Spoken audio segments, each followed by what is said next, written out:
Hello' বন্ধু বান্ধৱীসকল, তোমালোক কেনে আছা? আশা কৰোঁ সকলোৱে ভালে আছা। আজি তোমালোকৰ মাজত লৈ আহিছোঁ ক্লাছ 11ৰ অৰ্থাৎ একাদশ শ্ৰেণীৰ অসমীয়া কিতাপৰ 4 নম্বৰ লেচনটো, যিটো কিতাপৰ কথা আছে তাৰ বিষয়ে কেইটামান গুৰুত্বপূৰ্ণ কুৱেশ্যন এনচাৰ আজি এইটো ভিডিঅ'ত ডিছকাছ কৰিম।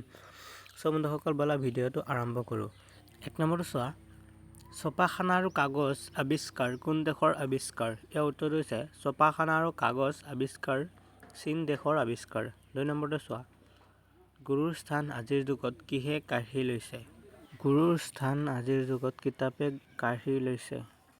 3 নম্বৰটো চোৱা, ইংৰাজ দাৰ্শনিক বেকনে কিতাপ অধ্যয়নৰ বিষয়ে কি দিহা দিছিল? ইয়াৰ উত্তৰটো হৈছে ইংৰাজ দাৰ্শনিক বেকনে কিতাপ অধ্যয়নৰ বিষয়ে দিহা দিছিল এইদৰে: কিছুমান কিতাপৰ সোৱাদ ল'ব লাগে, আন কিছুমান লাগে গিলিব, আৰু অলপ সংখ্যক লাগে চোবাব আৰু হজম কৰিব।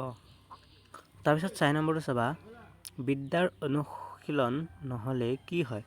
ইয়াৰ উত্তৰটো হৈছে বিদ্যাৰ অনুশীলন নহ'লে মানুহৰ মন ভীৰুতা আৰু কুসংস্কাৰে আৱৰি ৰাখে। 5 নম্বৰটো চাবা, কিতাপ আৰু কিতাপ অধ্যয়নৰ বিষয়ে বিদেশত প্ৰচলিত যোজনা আছেনে? ইয়াৰ উত্তৰটো হৈছে কিতাপ আৰু কিতাপ অধ্যয়নৰ বিষয়ে চীন দেশত প্ৰচলিত যোজনা। কিতাপ মেলা মানেই লাভ, বিদ্বান লোকে চোৰাং কাম নকৰে।